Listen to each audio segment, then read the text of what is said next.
morning and happy weekend. I am on my way to meet up with Carson for a nice little ride. And as per usual, I am running late. One of these days, I'll figure out that it takes me more than 5 minutes to get to pack out from my house. Today is not that day.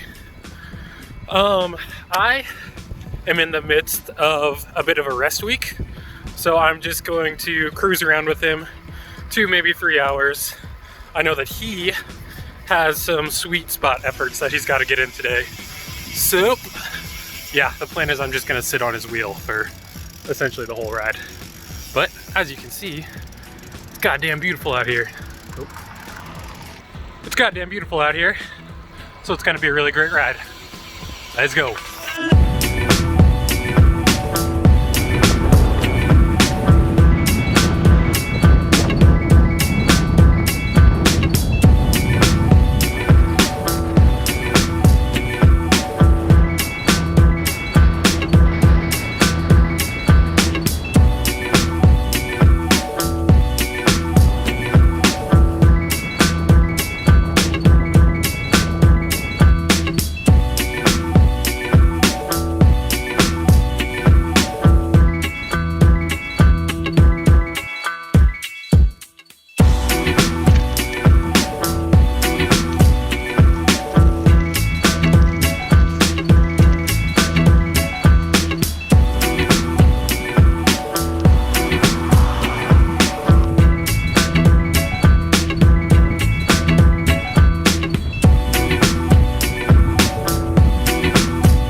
How was it? Oh, it was good. You know, tempo stuff, not my favorite, but it's not the hardest. So you basically did, what, 3 by 14 minutes? Basically, tempo. Yeah. And you're racing next weekend? Next weekend in St. George, so. Sick. So how do you feel about it? Excited probably to race again, but yeah. like. Super excited to get back to the tape. It's always one of those things, first race of the season, so. You already get those nervous jitters, and you kind of know who competition going down there already is. Oh yeah. So you know it is going to be not tough, but definitely going to be a brutal race. Yeah, it should be interesting because it's been so long since anybody's raced that like you know who the usual suspects are, but not like what form they're in. Yeah, it's kind of going to be a roll of the die. Whoever's going to bring their A game, and you know everyone's gonna be already amped up from such a long off season. Yeah. That everyone's just gonna go crush it. So the first 20 minutes gonna be chaos, is what he's saying. Oh, most definitely. It's gonna be sick. Cool. Yeah. All right, we're just gonna cruise around now. What are we at? You're probably at 2 hours already. I'm close, yeah. So we're just gonna cruise home. It's a beautiful day.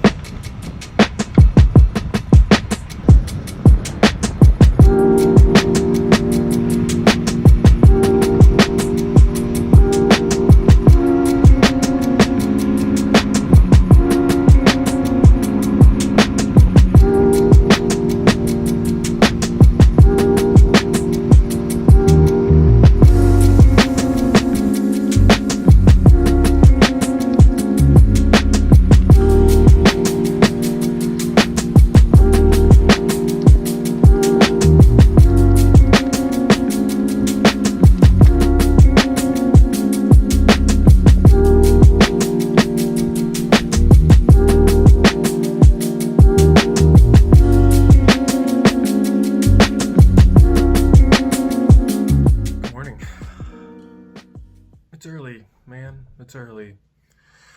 I guess it's not really early, but considering that I haven't had to wake up before like 8 a.m. over the last year, it's early. We're up early today because we are doing a little virtual group ride on, not Zwift, on a platform called RGT, which I believe stands for Road Grand Tours, which I have not ridden before. But yeah, we're doing a group ride that is organized by USA Crits. So it's like the USA Crits director, us, CS Velo, and Wolfpack, which is a women's pro crit team, who coincidentally my coach rides for.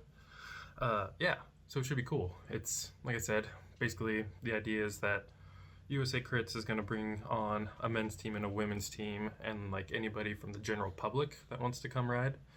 And yeah, I don't know, they'll just talk about stuff and things during the ride, but it'll just be one big virtual group ride. And then they're planning on streaming it on Facebook, and he'll, ask a bunch of questions. But yeah, it should be interesting. We are kind of like the trial run for it. We're the first week of it, so we'll see how it goes. Yeah, I'm up early because of how I am. I have not yet actually gotten my RGT up and running, so I need to go through all that before the ride starts at 9 o'clock and make sure that things work so I don't miss out. So we're going to sip up this cup of coffee and then head out to the garage and make sure that everything's looking good. So let's go. Should be a good day.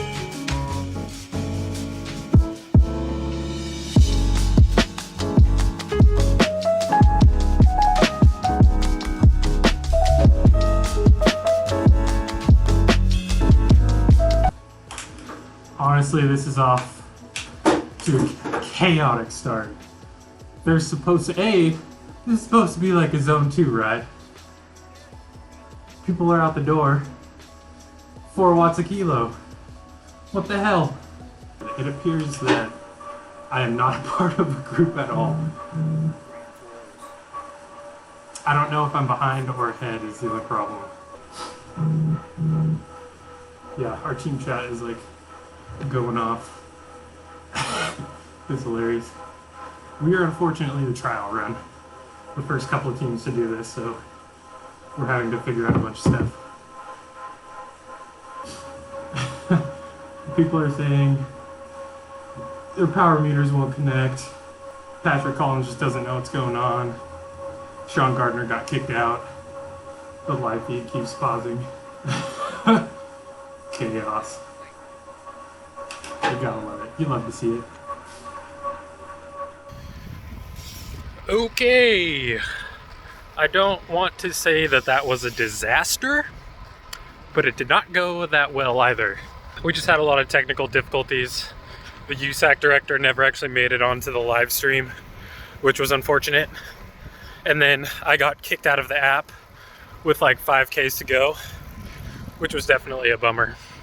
So now, headed outside. There's a group that's gonna go roll some dump loops today. We're gonna go tag along for 1 or 2 of them. It's chilly though, so yeah, gonna ride hard, gonna warm up, gonna have fun.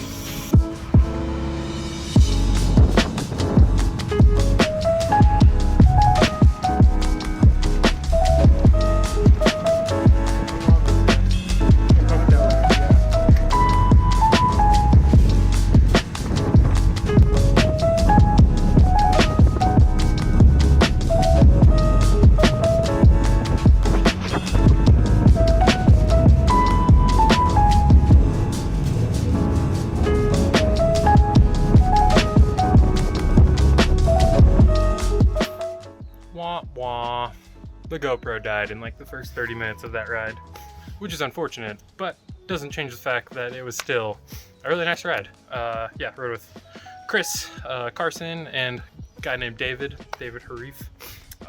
Yeah, so just rolled, they're doing like 4 or 5, but I rolled 2 of them with them. Yeah, good to add on to this morning's ride, which, you know, I think I was a little harsh on it in my initial reaction of saying it was close to a disaster. By no means was a disaster. I think, you know, the concept is there and the concept is really good.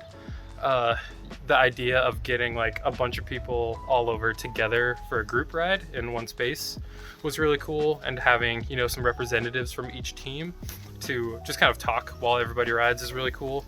But it was just a little unfortunate that like we were essentially the guinea pigs since we were the first ones to go, and yeah, there was just a lot of, you know, technical stuff to figure out that wasn't quite sorted yet. I'm sure they'll get it dialed in the future, and yeah, so future rides should be great.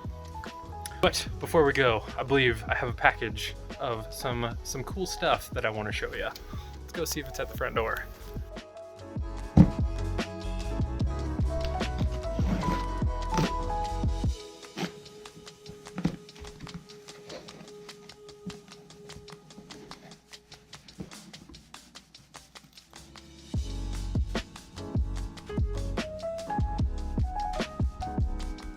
Brah, it's New Shoes Day, which is always an excellent day. And it's kind of a, I don't know, it's not a big deal for me, but yeah, these will be the first pair of road shoes that I will have worn, that aren't Giro shoes, which is interesting. I'm actually excited about it.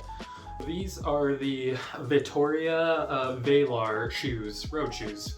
Not to be confused with the Vittoria tires, although I don't think they're the same brand, even though the lettering looks pretty much the same.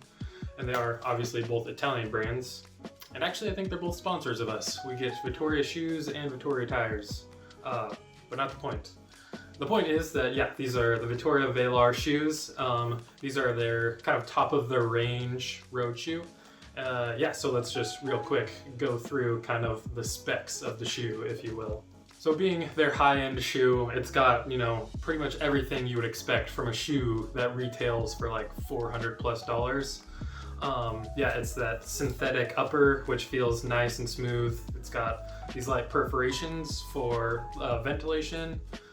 It's got some vents on the bottom, what they call high stiffness carbon sole. So like, yep, pretty stiff, not bending that. And then of course the dual BOA system, which I'm super excited about, just because I've been riding the Giro SLX like super light shoes, which are laces, and I kind of have this whole thing about how I wonder like how much of my life I spent tying shoes, and it really seems like, you know, kind of a waste. I genuinely feel like it's a lot of time spent tying shoes. So this will get rid of that. This will fix that problem for me. But yeah, I mean, just the convenience of being able to like push, tighten, loosen on the fly, which you obviously can't do with the laces, will be great.